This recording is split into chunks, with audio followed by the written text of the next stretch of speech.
الحمد لله نحمده ونستعينه ونستغفره ونؤمن به ونتوكل عليه ونعوذ بالله من شرور أنفسنا ومن سيئات أعمالنا من يهده الله فلا مضل له ومن يضلل فلا هادي له واشهد ان لا اله الا الله وحده لا شريك له واشهد ان محمدا عبده ورسوله صلى الله تعالى عليه وعلى اله واصحابه ومن تبعهم بإحسان إلى يوم الدين وسلم تسليما كثيرا كثيرا أما بعد فإن خير الحديث كتاب الله وخير الهدي هدي محمد صلى الله عليه وسلم وشر الأمور محدثاتها وكل محدثة بدعة وكل بدعة ضلالة فقد قال الله تبارك وتعالى في كلامه المجيد بعد أعوذ بالله من الشيطان الرجيم إنا عرضنا الأمانة على السماوات والأرض والجبال فأبين أن يحملنها وأشفقن منها وحملها الإنسان إنه كان ظلوما جهولا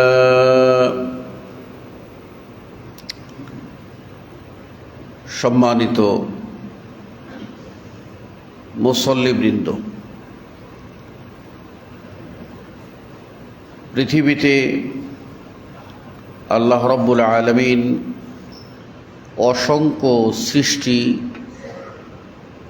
সৃষ্টি করেছেন। এই সবগুলিকে বলা হয় মাখলুকাত, সৃষ্টিরাজি বা সৃষ্টির সমূহ। আর মহান আল্লাহ হলেন একমাত্র খালেক বা স্রষ্টা। তিনি পৃথিবীতে কত প্রকার, কত শ্রেণীর, কত ধরনের সৃষ্টি তৈরি করেছেন, তার জ্ঞান কেবলমাত্র তিনিই জানেন। আমাদের বিজ্ঞান যেটুকু আবিষ্কার করতে পেরেছে, যে পর্যন্ত তারা পৌঁছতে পেরেছে, যে সমস্ত প্রাণীর সন্ধান তারা পেয়েছে, সেগুলিকেই কেবল উল্লেখ করে মাত্র। এর বাহিরে কত সৃষ্টি আছে আল্লাহ রাব্বুল আলামিনই ভালো জানেন। এই সৃষ্টির ভিতরে আকারের দিক থেকে বড় সৃষ্টি আছে,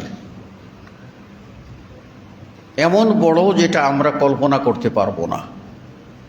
যেমন জিবরাইল আলাইহিস সালাম আল্লাহর একটা সৃষ্টি। এই ফেরেশতা তার ডানা ছড়ালে পৃথিবীর এক প্রান্ত এক ডানা, আরেক প্রান্তে আরেক ডানা। তাহলে এবার বলুন ওই জিবরাইল কত বড়। আবার এমন সূক্ষ্ম ক্ষুদ্র প্রাণী আছে যেগুলি মাইক্রোস্কোপেও ধরে না। তাহলে এই সব ছোট্ট প্রাণী, সে একটা প্রাণী বা একটা জীবাণু, এটা যদি মাইক্রোস্কোপে ধরে না, এমনভাবে শরীরে, মানুষের শরীরে বা যে কোনো প্রাণীর শরীরে লুকিয়ে থাকতে পারে, যেটা সাধারণ অক্সিজেন ছাড়াও সে বাঁচতে পারে। কোনো প্রাণী কিন্তু অক্সিজেন ছাড়া বাঁচতে পারে না। এমন সূক্ষ্ম জীবাণু আছে যারা অক্সিজেন ছাড়াও বাঁচতে পারে। ওই জীবাণু যখন মানুষকে আক্রান্ত করে তখন মানুষ অস্থির হয়ে যায় এবং সে ক্রমশ দুর্বল হতে থাকে। এক পর্যায়ে সে অস্থিরতা এমন বেড়ে যায় যে এই ছোট্ট প্রাণীর আক্রমণে মানুষ বড় ধরনের ডিজিজ, বড় ধরনের রোগে আক্রান্ত হয়ে সেটা ক্যান্সারের রূপ নেয় এবং মানুষ মারা যায়। তাহলে আল্লাহ রাব্বুল আলামিন কি সৃষ্টি করেছেন, এগুলি নিয়ে যদি একজন মানুষ ভাবে তাহলে আল্লাহকে চিনতে কষ্ট হওয়ার কথা না। দুর্ভাগ্য যে আমরা আল্লাহর ওই সৃষ্টি নিয়ে চিন্তা করি না। আল্লাহর প্রত্যেকটা সৃষ্টি এই কথার সাক্ষ্য বহন করে যে তার একজন স্রষ্টা আছেন। প্রত্যেকটা সৃষ্টি এই কথার দলিল, প্রমাণ আপনার আমার সামনে প্রমাণ করে যে তার একজন স্রষ্টা আছেন। তাহলে ওই স্রষ্টার কাছে আত্মনিবেদন করা, নিজেকে উৎসর্গ করা, এটাই তো সৃষ্টির ধর্ম হওয়া উচিত। কেন মানুষ বোঝে না?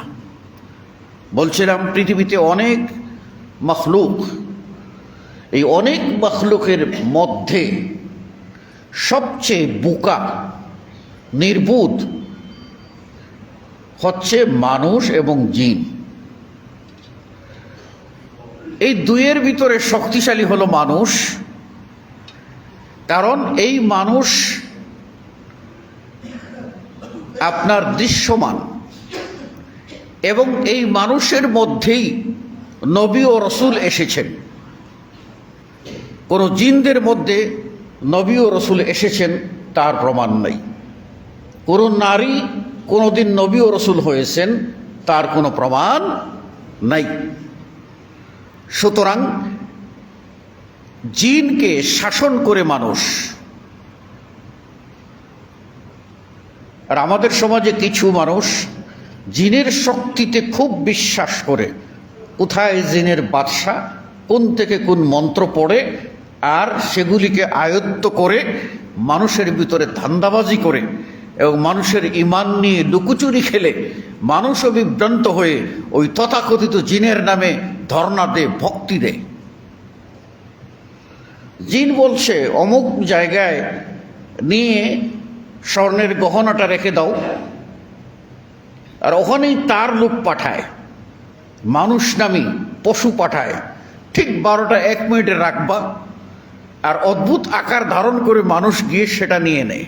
আবার মানুষের হাতেই ধরা পড়ে কিলঘুষি খায়, তারপরেও মানুষের হুঁশ হয় না। বলছিলাম এই মানুষকে আল্লাহ তৈরি করেছেন মাটি দিয়ে, আর জিনকে তৈরি করেছেন আগুন দিয়ে। ও খালাকাল জান্না মিন মারিজিম মিন নার। ইবলিস অহংকার করে আদমের সম্মানে সিজদা করে নাই। তার অহংকারের অন্যতম কারণ ছিল যে আমাকে আগুন দিয়ে তৈরি করেছ, তো আমি শ্রেষ্ঠ, আমি উপরমুখী। আগুন জ্বালাইলে উপর দিকে ওঠে, তো আমি কেন নিম্নমুখী মাটির সেই মানুষের কাছে সিজদা করব? আল্লাহর হুকুম মানে নাই, তাই সে কাফের, তাই সে অভিশপ্ত, তাই সে মালাউন। আসলে মালউন আমরা বলি, মালাউন আরবি শব্দ, একটু বাংলা করে বলি আর কি। এটা হলো মালউন, লানত প্রাপ্ত, অভিশপ্ত। আর এটাকে আমাদের আঞ্চলিক ভাষা বলি মালাউন। কথায় কথায় গালি দেওয়ার সময় বলি মালাউনের বাচ্চা। এটা আমাদের সংস্কৃতি হয়ে গেছে। তো জিন দুর্বল, সবল হলো মানুষ। এই মানুষ এবং জিন, এই দুটি সৃষ্টিকে আল্লাহ রাব্বুল আলামিন এবং তার রাসূল সাল্লাল্লাহু আলাইহি ওয়াসাল্লাম বলছেন আস-সাকালাইন। সাকালাইন মানে দুই সৃষ্টি, মানুষ এবং জিন। এদেরকে সাকালাইন বলা হলো কেন? সাকালাইন হলো সম্মানী, সাকালাইন মর্যাদার অধিকারী। সাকালাইন মানে দুই সৃষ্টি যা সাকিল বা ভারী বোঝা বহনকারী। এজন্য এরা হলো সাকালাইন, অর্থাৎ দুটি সৃষ্টি মানুষ এবং জিন সবচেয়ে বড় ভারী বোঝা, সবচেয়ে বড় দায়িত্ব তাদের উপরে। এজন্য তারা হলো সাকালাইন বা ভারী বোঝা বহনকারী। এই ভারী যে বোঝা যেটা মানুষ এবং জিন তাদের ঘাড়ে নিয়েছে, সেটা কি? অনেক ব্যাখ্যা, তার মধ্যে আমরা একটা সূত্র ধরে কথা বলবো। আল্লাহ রাব্বুল আলামিন কোরআনুল কারীমে বলছেন, ইন্না আরাদনাল আমানাতা আলাস সামাওয়াতি ওয়াল আরদি ওয়াল জিবালি ফাআবাইন। আমি আল্লাহ একটি আমানত, একটি দায়িত্ব, সেই আমানত পেশ করেছি 7 আসমানের কাছে, 7 পৃথিবীর কাছে এবং পাহাড় সমূহের উপরে। বড় বড় পাহাড়, সেগুলির উপরেই আমানত আমি পেশ করেছি। ফাআবাইনা আন ইয়াহমিলনাহা, আসমান জমিন পর্বতমালা সব এই বোঝা বহন করতে তারা অস্বীকৃতি জানিয়েছে। ওয়া আশফাকনা মিনহা, আর তারা এইটার প্রতি খুব বিনয়ী, দুর্বল। অর্থাৎ আল্লাহ জমিনকে কোনো কিছু করতে বলবেন, কোনো আমানত দেবেন, পৃথিবী, এই পৃথিবী কি আল্লাহর এই দেওয়া আমানত অস্বীকার করার মতো কোনো সক্ষমতা আছে? আল্লাহর কোনো সৃষ্টিকে আল্লাহ রাব্বুল আলামিন কিছু করতে বললেন, আর সে বলবে আমি পারবো না। এই পারবো না কথা বলার অধিকার কি কোনো সৃষ্টির আছে? এটা ইম্পর্টেন্ট প্রশ্ন। পৃথিবীর কোনো শক্তির অধিকার নাই যে আল্লাহ অর্ডার করবেন আর সে বলবে পারবো না। এই কথা বলার ক্ষমতা পৃথিবীর কোনো সৃষ্টির নেই। وَلَهُ أَسْلَمَ مَنْ فِي السَّمَاوَاتِ وَالْأَرْضِ طَوْعًا وَكَرْهًا।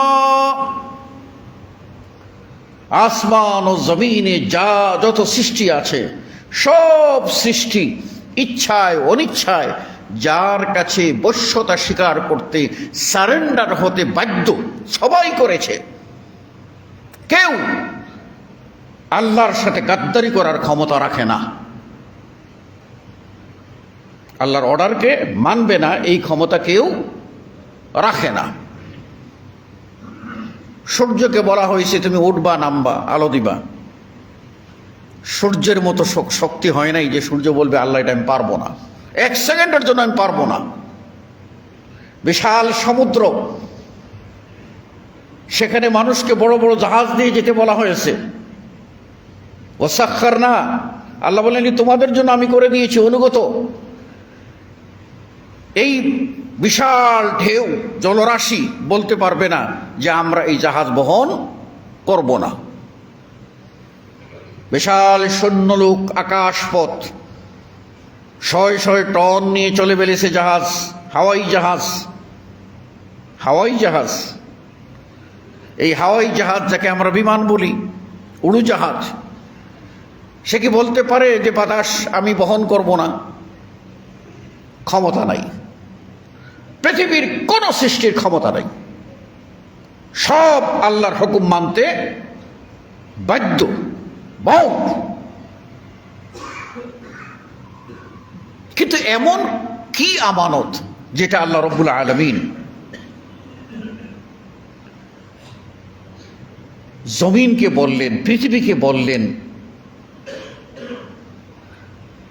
আর পাহাড়কে বললেন, তারা অস্বীকার করল। তাহলে আমানতটা কি আর তাদের অস্বীকৃতিটা কি ধরনের? কারণ আল্লাহর সামনে অস্বীকার করার ক্ষমতা কারণ নাই। তাহলে তারা অস্বীকৃতিটা করলো কেন? তারা কি অপরাধ করে নাই? না,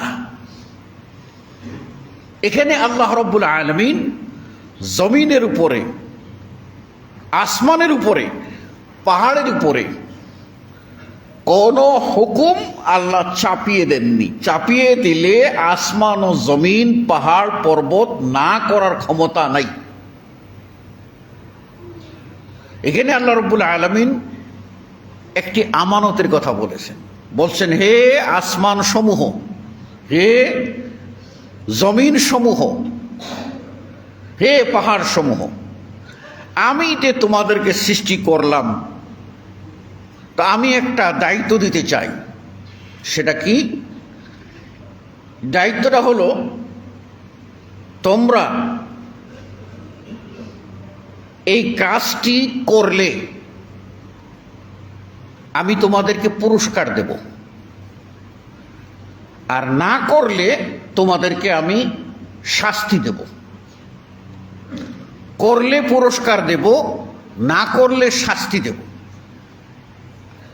এইরকম একটা আমানত তোমরা নিবা, এমন একটা দায়িত্ব নিবা যে দায়িত্ব পালন করলে তোমরা পুরস্কৃত হবে, আর ব্যর্থ হলে তোমাদের শাস্তি হবে। এটা তোমরা নিবা। তখন এই সাত আসমান, সাত জমিন আর পাহাড় পর্বত আল্লাহর কাছে সারেন্ডার হয়ে বলছে যে আল্লাহ, আমাদের এই সক্ষমতা নাই যে আমরা এই পরীক্ষায় উত্তীর্ণ হব, যে তোমার কথা মতো এই দায়িত্ব নিয়ে আমরা বিজয়ী হব, এই দৃঢ়তা আমরা দিতে পারতেছি না। আমাদের এই সক্ষমতা নাই। সুতরাং আমাদের এই ইচ্ছা তুমি দিও না, তুমি যেটা করবার দায়িত্ব সেই কাজটাই আমাদের উপরে চাপিয়ে দাও, ফলে আমাদের ফেইলও নাই, পাশও নাই। এইটা আমরা মেনে নেব। তোমার গোলাম, তোমার সৃষ্টি, ফেইলও নাই, পাশও নাই, পুরস্কারও নাই, তিরস্কারও নাই, জাহান্নামও নাই, জান্নাতও নাই। আমরা তোমার শিষ্য হিসেবে তোমার আনুগত্য করব। কিন্তু যদি আমাদের এই পরীক্ষায় ফেলে দাও, তাহলে আমরা অপারগ, পারব না। এই অস্বীকৃতি হচ্ছে আল্লাহর কাছে সারেন্ডার হইয়া এই দায়িত্ব নেওয়ার ক্ষেত্রে বলছেন আমরা বিজয়ী হতে পারবো না, আমরা পরীক্ষায় পাশ করব না, আমাদের এই পরীক্ষা দিয়েন না আল্লাহ। রব্বানা ওয়ালা তুহাম্মিলনা মা লা তাকাতা লানা বিহি। আল্লাহ শিখায় নাই আমাদেরকে, রব্বানা ওয়ালা তুহাম্মিলনা মা লা তাকাতা লানা বিহি। হে আমাদের রব, আপনাকে আমাকে শিখাইছে বলতে, আমরা কি বলেছি কোনোদিন? হে আমাদের রব, লা তুহাম্মিলনা, আমাদের উপরে এমন দায়িত্ব দিও না, এমন দায়িত্ব দিও না যে দায়িত্ব বহন করার আমাদের কোনো শক্তি নাই, আমরা পারবো না। এমন কোনো পরীক্ষা দিও না যে পরীক্ষা আমি পাশ করতে পারবো না, এই কঠিন পরীক্ষা দিও না এমন আযাব দিও না, এমন গজব দিও না, এমন পরীক্ষা দিও না যে আযাব গজব পরীক্ষা নিরীক্ষা সেগুলিতে আমি পাশ করতে পারবো না, এই ধরনের তুমি আমাকে বোঝা দিও না। তাহলে আল্লাহর কাছে আশ্রয় চাইতে হবে। তাই এই আসমান সমূহ, জমিন সমূহ, পাহাড় পর্বত, তারা বলছে আল্লাহ অন্যান্য সৃষ্টি যেরকম, তাদের জান্নাতও নাই, জাহান্নামও নাই, বিচার নাই, গোলামি করবে যতদিন তাদের অস্তিত্ব তুমি দিবা, জন্ম থেকে নিয়ে ধ্বংস হওয়া পর্যন্ত তোমারই গোলামি করবে বাধ্য হয়ে। উবুদিয়া কাউনিয়া, বাধ্য হয়ে তারা করবে। আমরা সেই পথ বেছে নিতে চাই। তুমি যদি আমাদের পরীক্ষার পথ দাও, এই পরীক্ষায় আমরা বিজয়ী হতে পারবো না। সেই আমানতটা কি? সেটা হলো আল্লাহ রাব্বুল আলামিন কিছু বিধান দেবেন, কিছু নিয়ম দেবেন, কিছু কানুন দেবেন, যার নাম হলো শরীয়ত। এই শরীয়তের বিধান দেবেন, কিছু আমল দেবেন, কিছু ইতিকাদ বিশ্বাস দেবেন, যেগুলি বান্দা পালন করলে, মানে যে এটা বহন করবে সে, তার একটা পরীক্ষা হবে লাস্টে। এই লাস্ট পরীক্ষায় জিতলে সে জান্নাতি হবে, আর যদি সে ফেল করে তাহলে জাহান্নামের আগুনে পুড়তে হবে। এই পরীক্ষা আল্লাহ রাব্বুল আলামিন বললেন ও হামালাহাল ইনসান, মানুষ এই পরীক্ষাটা নিল, মানুষ এই পরীক্ষাটা নিল। ইন্নাহু কানা যালুমান জাহুলা, এই মানুষ হলো, তারা নির্বোধ এবং তারা নিজেদের উপরে তারা জুলুম নিজেরা এটা এখতিয়ার করে নিয়েছে। এজন্যই মানুষের জন্য শরীয়তের বিধান, এবং এই মানুষের ভিতরে জিন, তারাও, তাদেরও শরীয়তের বিধান। একদল কাফের হবে এই পরীক্ষায়, একদল মুমিন হবে, আরেক দল এর ভিতর থেকে ফাসেক হবে, আল্লাহর প্রতি ঈমানদার হবে, রসুলের প্রতি ঈমানদার হবে, আসমানি কিতাবের প্রতি বিশ্বাসী হবে, এবং তারা ভালো কাজ করবে, মাঝে মধ্যে গুনাহের কাজও করে ফেলবে। আবার আরেক দল হবে মুনাফিক, যারা অন্তরে অন্তরে কুফরি লুক্কায়িত রাখবে, মানে মনের দিক থেকে অস্থি মজ্জায় সে কাফের, দুনিয়াবী স্বার্থের জন্য বাহ্যিকভাবে সে লেবাসে আমলে মুসলমান, বাহ্যিকভাবে লেবাসে আমলে সে মুসলিম সেজে চলবে, মুসলিম সমাজ থেকে সে বেনিফিশিয়ারি হতে চায়। এরা হলো মুনাফিক। কাফেররা প্রকাশ্য ডিক্লার দিয়ে কুফরি করে, সবাই জানে এই লোকটা কাফের, তাই তার ক্ষতি থেকে বাঁচার জন্য সবাই অ্যালার্ট থাকে। কিন্তু যে মুনাফিক, সে কিন্তু ভিতরে ভিতরে কাফের, আর বাহিরে বাহিরে সে মুসলিম। তখন এই শয়তানের অনিষ্ট হইতে বাঁচা বড় কঠিন। সে আপনার পরিবারে ঢুকবে, আপনার সমাজে ঢুকবে, এবং ঢুকে আপনার সাথে চলবে আপনার হিতাকাঙ্ক্ষী হয়ে, আর পরে ওইটাই আপনার ক্ষতি সাধন করবে। তো এই মুনাফিক, তো এদের ভিতরে মুমিন, কাফের, মুমিন ফাসিক, মুমিন কামেল, আবার মুনাফিক, এই শ্রেণীতে বিভক্ত হয়েছে জাতি।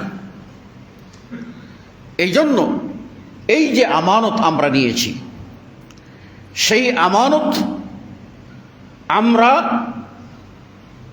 পালন করলে, যথাযথ পালন করলে আমরা হব সুখী। এটা আল্লাহ ওয়াদা করেছেন, মান আমিলা সালিহাম মিন যাকারিন আও উনসা ওয়া হুয়া মুমিন ফালানুহইয়ান্নাহু হায়াতান তাইয়্যিবা, যে ঈমান গ্রহণ করে যে নারী ও যে পুরুষ নেক আমল করবে সেই লোককে আমি পবিত্র জীবন দান করব। হায়াতুন তাইয়্যিবা, ভালো জীবন।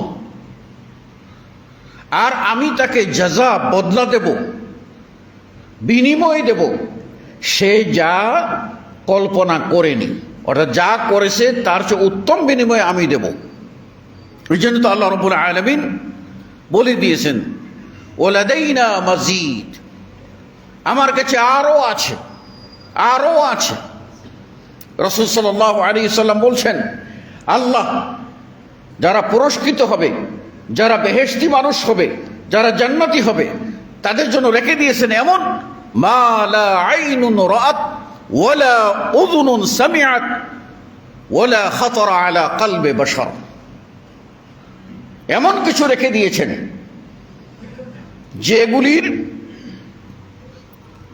যেগুলি কোনোদিন চোখও দেখে নাই, কানেও তার বিবরণ শুনে নাই। চোখ দিয়ে দেখে আয়ত্ত করবে, বুঝবে, আইডিয়া করার ক্ষমতা নাই। কান দিয়েও কোনোদিন শুনে নাই কিরকম নিয়ামত, এবং অন্তর দিয়ে কল্পনা করবে, ভাববে, এই ভাবনার ঊর্ধ্বে এমন সব নিয়ামত আমি রেখে দিয়েছি। কাদের জন্য? যারা ওই আমানতের যথাযথ ইউটিলাইজেশন করবে, এই আমানতকে বাস্তবায়ন করবে। এই আমানত এমন একটি গুরুত্বপূর্ণ আমানত, যে আমানত পালন করার মাধ্যমে আপনি হবেন আল্লাহ ওয়ালা। উলাইকা হিজবুল্লাহ, আপনি আল্লাহর দলের অন্তর্ভুক্ত হবেন। আর যদি আমানত পালন না করেন, ব্যর্থ হন, তাহলে আপনি হবেন উলাইকা হিজবুশ শাইতান, আপনি শয়তানের দলে যাবেন। সিদ্ধান্ত আপনার। আপনি যখন নাম রেজিস্ট্রি করেছেন মুমিন হিসাবে, এই আমানত আপনার স্কন্ধে, কাদের উপরে চাপিয়ে নিয়েছেন, এবার আপনাকে সিদ্ধান্ত নিতে হবে আপনি কি আল্লাহর দলে থাকবেন না আল্লাহর দুশমন শয়তানের দলে থাকবেন। এটা আপনাকে আমাকেই সিদ্ধান্ত নিতে হবে। আর এই সিদ্ধান্ত নেওয়ার ইখতিয়ার, অধিকার আল্লাহ রাব্বুল আলামিন আমাদেরকে দিয়েছেন, আমাদেরকে ইখতিয়ার দিয়েছেন। এই অধিকার প্রয়োগ করি বলেই আমরা কোনো কাজ করি। অধিকার প্রয়োগ না করলে জড় বস্তুর মতো থাকতাম। যারা জড়বাদী একদল লোক আছে, এদেরকে বলে আল জাবারি।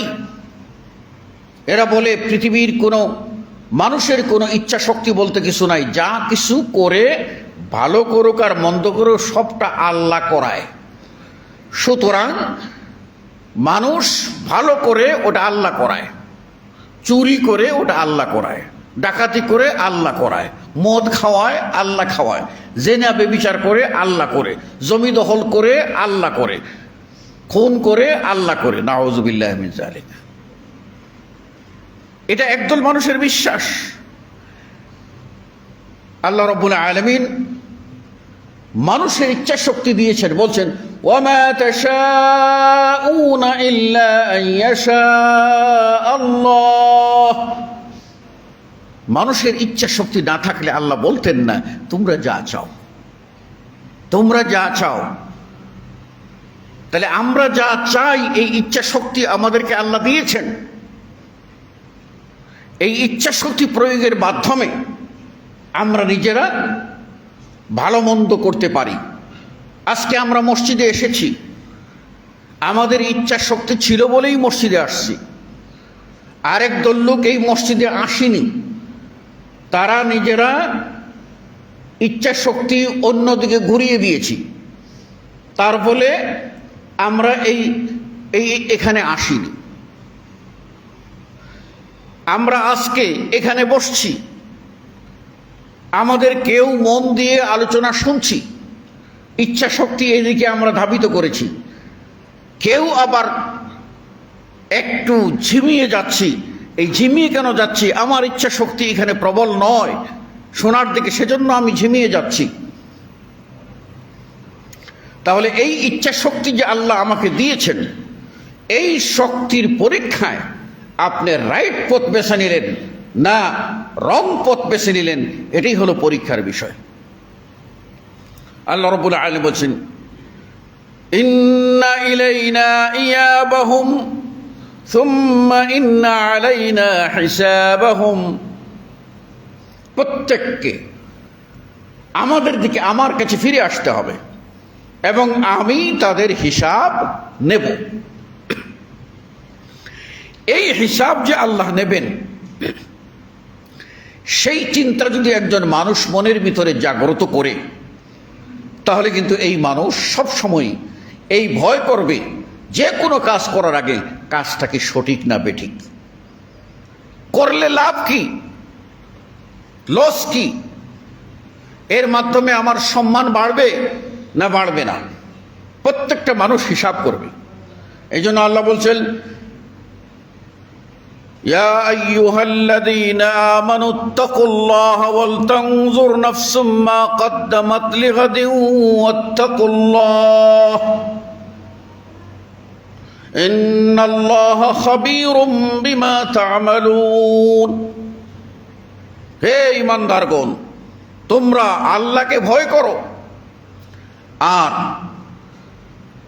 মরণের পরবর্তী জিন্দেগি, পরকালের জন্য কি পাঠিয়েছ, কি আমল পাঠিয়েছ, সেটা একটু তোমরা খতিয়ে দেখো, হিসাব মিলাও।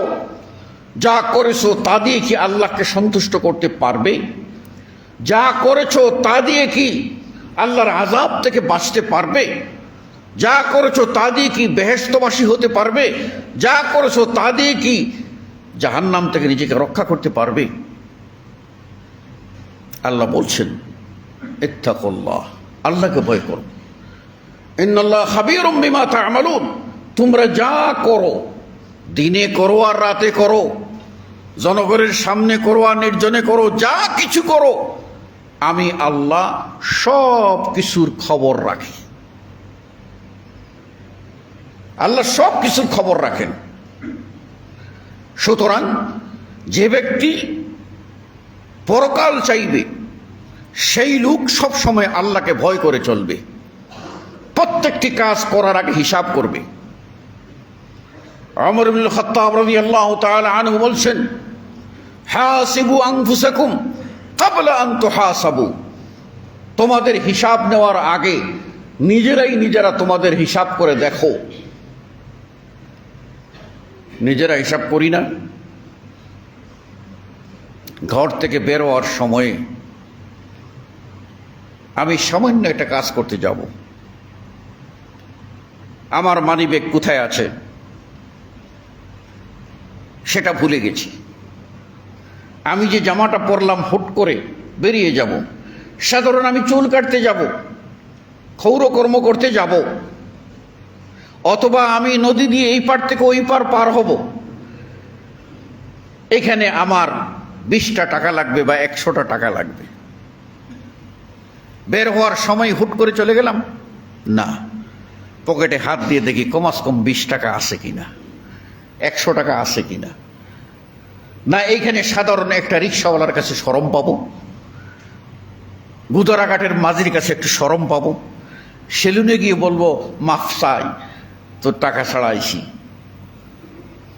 ইজ্জত বাঁচা। তাহলে এর জন্য কি আমি হিসাব করি না? হিসাব করে দেখি যে টাকাটা নিয়েছি এই দিয়ে আমার ওই কাজটি সমাধা করতে পারবো কি না। এটাই হচ্ছে হিসাব। দুনিয়ার বেলায় তুমি হিসাব করতে পারো, আখিরাতের বেলায় হিসাব করতে পারো না। মরবে যে সত্য, মরণের পরে মুনকার নাকির সওয়াল করবে, এই সওয়ালের জবাবটা রেডি করতে পারো না। এখানে তোমার হিসাব কোথায় যায়? দুনিয়ার ক্ষণস্থায়ী জিন্দেগি, 60-70 বছর হায়াত, আর মৃত্যুর পরে অনন্তকাল শুরু হবে। যে কালের শুরু আছে শেষ নেই, সেই কালে আমি কোথায় থাকব, কিভাবে থাকব, এই বিষয়টিকে একটু আমার চিন্তা করা দরকার নয়? আল্লাহ বলছেন, قد أفلح من زكاها وقد خاب من دساها। যেই লোক চিন্তা ভাবনা করে তার দিলকে গুনাহ থেকে মুক্ত রাখতে পারলো, আত্মা পবিত্র রাখতে পারলো, সেই বিজয়ী। ওয়াকাদ খাবা মান দাসসাহা, যে লোক পাপের পর পাপ করে, অন্যায়ের পর অন্যায় করে তার দিলটাকে পাপ দ্বারা ঢেকে ফেলল, সেই ক্ষতিগ্রস্ত হলো। আল্লাহ রাসূল সাল্লাল্লাহু আলাইহি ওয়াসাল্লাম বলছেন, ইযা আযনাবা আবদুন যামবা, যখন কোনো বান্দা একটা গুনাহের কাজ করে, এই গুনাহ করার পরে নুকিতাত ফি কলবিহি নুকতাতুন সাউদা, তার কলবের ভিতরে একটা কালো দাগ পড়ে যায়। এই কালো দাগ তার সাদা দিলে কাদা লেগে গেল, সাদা দিলে কালো ময়লা লেগে গেল। ফুসফুসে ক্যান্সার হয় না? ফুসফুসে ক্যান্সার হয়, ঠিক মানুষের আত্মায় এই ক্যান্সার হলো, একটা দাগ পড়লো। এর জন্য কেমোথেরাপি কি?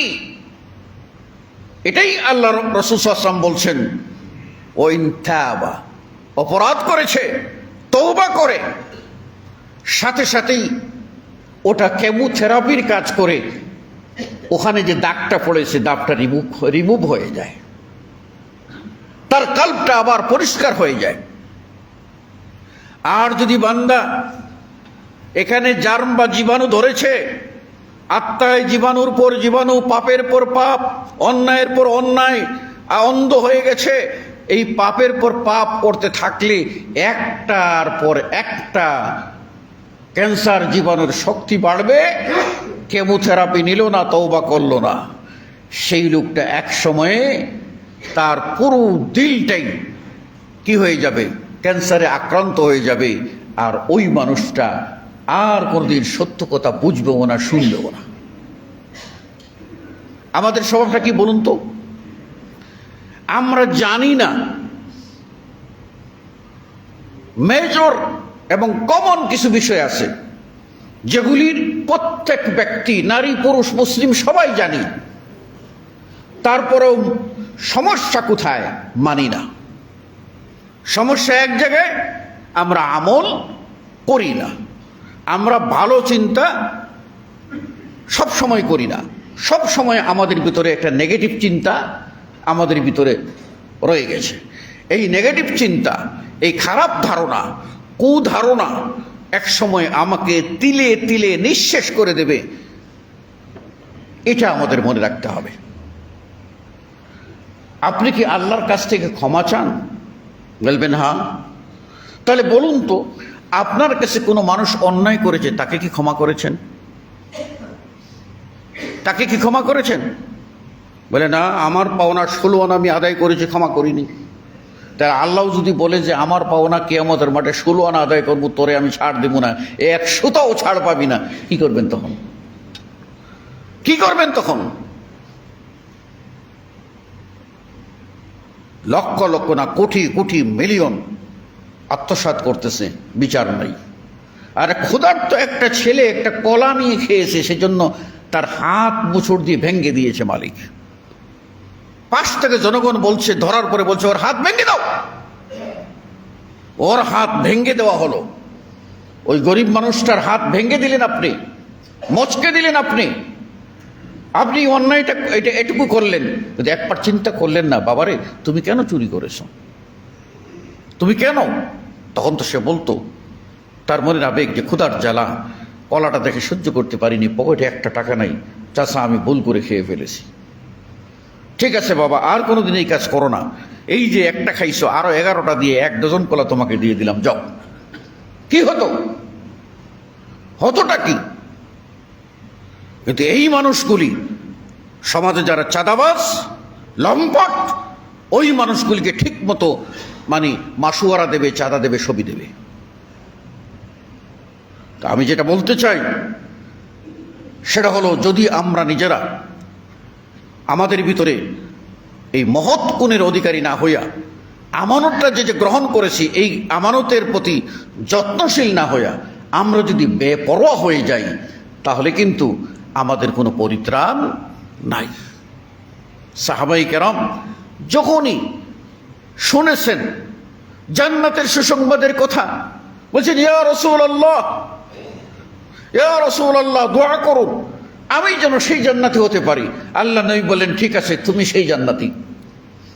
আরেকজন লাভ দিয়ে বললেন, ইয়া রাসূলুল্লাহ, আমার জন্য এবার দোয়া করুন আমি যেন সেই জান্নাতি হতে পারি। আল্লাহ নবী বলেন, না, সাবাকা বিকা উক্কাশা, উক্কাশা আগে কইছে, সে আগে নিয়ে ফেলেছে, আর না। মানে আল্লাহ নবী সাল্লাল্লাহু আলাইহি ওয়াসাল্লাম জান্নাতের সুসংবাদ এবারে ফাইনালি দিয়ে দিছেন, এটা তো আল্লাহর পক্ষ থেকে। সুতরাং জান্নাতের মালিক তো আল্লাহ। আল্লাহ তার নবীকে বলছেন, উক্কাশা যখন এত আগ্রহ প্রকাশ করেছে তাকে আমি দিয়ে দিলাম, তুমি ডিক্লেয়ার করে দাও।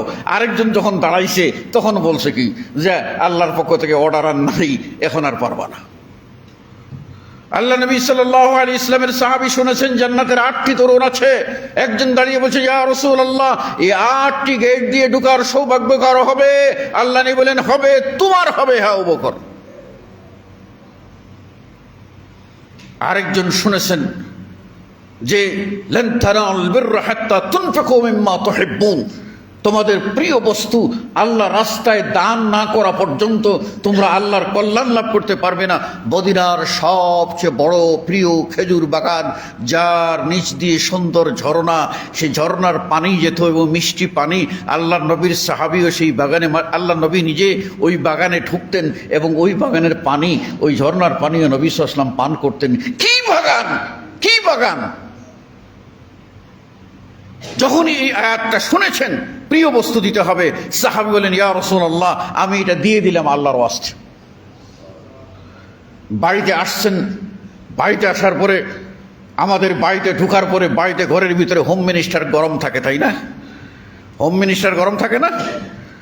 এখন আপনি যদি বলেন যে আমার পকেটে ছিল 10,000 টাকা, সবটাই মসজিদের কাজের জন্য ডাক দিছি, সব 10,000 টাকাই দিয়ে দিছি, বলে 10,000 টাকা দিয়ে দিছে, যাও মসজিদে গিয়ে লিল্লাহ খাও, ঘরে জায়গা নাই। আছে না কিছু মানুষ? হ্যাঁ, কিন্তু ওই সাহাবী দান করেছেন, আর দান করার পরে ঘরের ভিতরে আসছেন, এসে বলছেন যে আমি তো একটা কাজ করে ফেলেছি। কি কাজ করেছিল? এই কাজ। বলে, সবচেয়ে উত্তম ব্যবসা তুমি আল্লাহর সাথে করেছো, উত্তম ব্যবসা। খাবার চিন্তা তাদের ভিতরে ঢুকে নাই, তারা সেই কাজটি করেছেন। সুতরাং আল্লাহ বলছেন, ফাস্তাবিকুল খায়রাত, সময় থাকতে নেকির কাজে প্রতিযোগিতা করো। আজকের পরে কালকে তুমি বেঁচে থাকবে তার কোনো গ্যারান্টি নাই। আজকে তুমি টাকাওয়ালা, কালকে তুমি ফকির, হয় না? আপনারা দেখেছেন, এই তো ময়মনসিংহের একজন দুবারের এমপি, দুবারের এমপি, সেই এমপি তাকে নিতে হলো আপনার ভাড়া ওই 2-2.5 হাজার টাকার ছোট্ট টিনের একটা ঘর, সেখানে থাকতে হলো। তারপর সরকারের কাছ থেকে ছোট্ট একটা ঘর আর একটা বাথরুম, একটা ওযুখানার ব্যবস্থা, সেই ঘরের জন্য আবেদন করে চাবি নিয়ে তার জিন্দেগি কাটাইতে হলো। এক সময় যার ধাপটে, যার টাকা পয়সায় সবই ছিল, কিন্তু কিছুই থাকলো না। এটা তো আমাদের দেশের ঘটনা। ভারতের সবচেয়ে বড় একজন ধনকুবর, সম্পত্তি সব সন্তানের নামে দিয়েছে, এবার তাকে আর বৃদ্ধাশ্রমে যেতে হয়, ঠাই নাই ঘরে। এবার নিজে আদালতের বারান্দায় ঘুরে আর ঘুরে করে আমার মাল ফেরত পাওয়ার কোনো উপায় আছে কি? আল্লাহ কয়ে, আমি তোর কাছে দিছিলাম চাবি, কেন তুই চাবি অন্যের কাছে হস্তান্তর করলি? আমি তোর যে ক্ষমতা দিয়েছি, এই ক্ষমতা তুই রাখলি না, তুই তোর মন মতো চললি, আমার বিধান মানলি না। এবার দুয়ারে দুয়ারে ঘুর, ধিক্কার তোর জীবনে। অতএব আল্লাহর বিধানের কাছে সারেন্ডার করে যদি কল্যাণ লাভ করতে চাই, তবেই আমরা সফল কাম হব। আল্লাহ রাব্বুল আলামিন আমাদের সকলকে যে আমানত আমরা বুঝিয়ে নিয়েছি, পরকালের কঠিন পরীক্ষা আমরা কিন্তু স্বেচ্ছায় গ্রহণ করেছি। আমরা পরীক্ষা দেব, পাশ করে নেব, পরীক্ষা দেব এবং পাশ করে নেব। গত জুমাবারে আমাদেরই এক ভাইয়ের জানাজায় হাজির হলাম। ইসলামী বিশ্ববিদ্যালয় থেকে যখন সে এমফিল করে, তার থিসিসটা এত উন্নত মানের হয়েছিল যে এত উন্নত মানের হয়েছিল, বিশ্ববিদ্যালয় তাকে বলছে তোমাকে এমফিল নয়, এটার জন্য তোমাকে পিএইচডি দেবো, ডক্টরেট ডিগ্রি দেবো, তুমি নাও। ডক্টরেট ডিগ্রির যোগ্য তোমার থিসিসটা, গবেষণাটা। সে বলছে আমি পরিশ্রম ছাড়া কিছু নিতে চাই না, পরিশ্রম ছাড়া কিছু নিতে চাই না, আমাকে এমফিল ডিগ্রি দেন, প্রয়োজনে আরও কঠোর পরিশ্রম করে আমি পিএইচডি ডিগ্রি অর্জন করব। আছে মানুষ।